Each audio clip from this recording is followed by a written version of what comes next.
नमस्कार भैयाओं।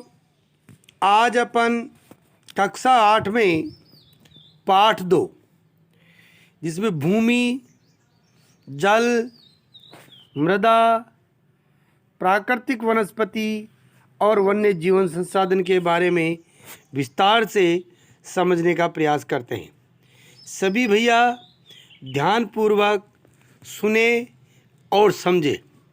आवश्यकता हो उन बिंदुओं को अपनी अभ्यास पुस्तिका में उतारें। सबसे पहले अपन भूमि पर विस्तार से चर्चा करते हैं और समझने का प्रयास करते हैं।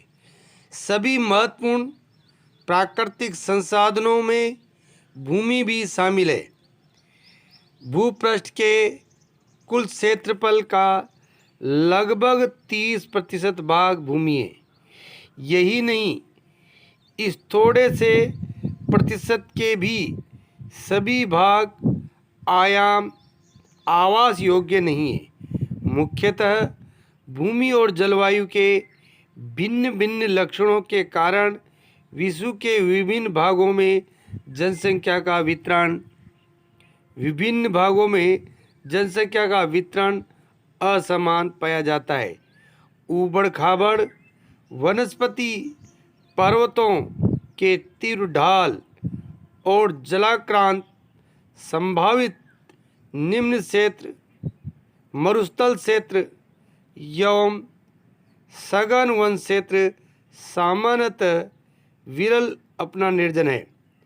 उर्वर मैदानों और नदी घाटियों में कृषि के लिए उपयुक्त भूमि उपलब्ध है। इसलिए ये स्थान विश्व के सघन बसे क्षेत्रों में आता है। अर्थात करने का भाव ये है कि भूमि है वह सभी एक जैसी नहीं है। कई उबड़ खाबड़, कभी रेगिस्तान, कई मरुस्थल, कई पानी भरा हुआ है। तो इस कारण यहाँ जनसंख्या का वितरण भी असमान पाया जाता है। अब भूमि के उपयोग के बारे में अपन विस्तार से समझ लेते हैं।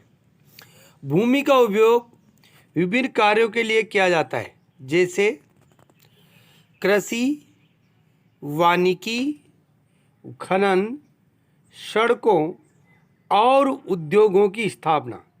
साधारणतः इसे भूमि उपयोग कहते हैं। क्या आप माम्बा और पीटर के परिवारों की भूमि उपयोग के विभिन्न तरीकों की सूची बना सकते हैं और अपने घर में भी, परिवार में भी, अपने गांव में भी जो भूमि काम आती है उनकी एक सूची बना सकते हो। भूमि का उपयोग भौतिक कारकों द्वारा निर्धारित किया जाता है, जैसे स्थल आकृति, मृदा, जलवायु, खनिज और जल की उपलब्धता। मानवीय कारक जैसे जनसंख्या, प्रौद्योगिकी भी भूमि उपयोग प्रतिरूप के लिए महत्वपूर्ण निर्णायक है। स्वामित्व के आधार पर भूमि को निजी भूमि, सामुदायिक भूमि में बांटा जा सकता है।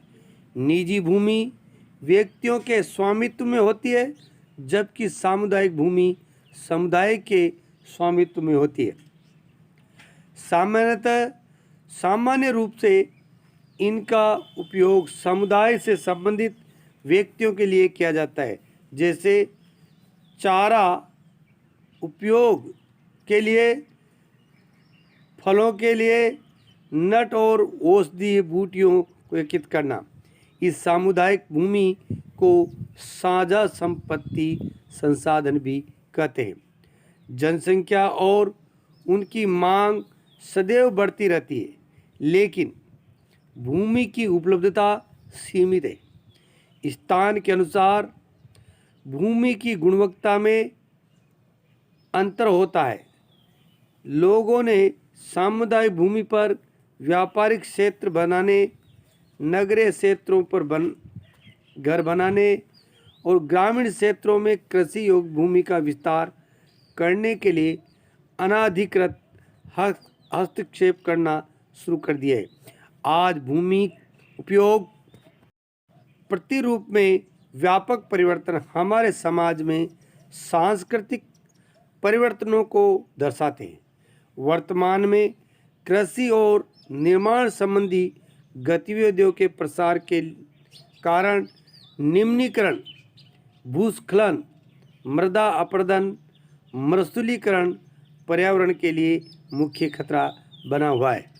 अगला है भूमि संसाधन का संरक्षण, अर्थात इसका संरक्षण कैसे करें। बढ़ती जनसंख्या तथा इसकी बढ़ती मांगों के कारण वन भूमि और कृषि योग्य भूमि का बड़े पैमाने पर विनाश हुआ है।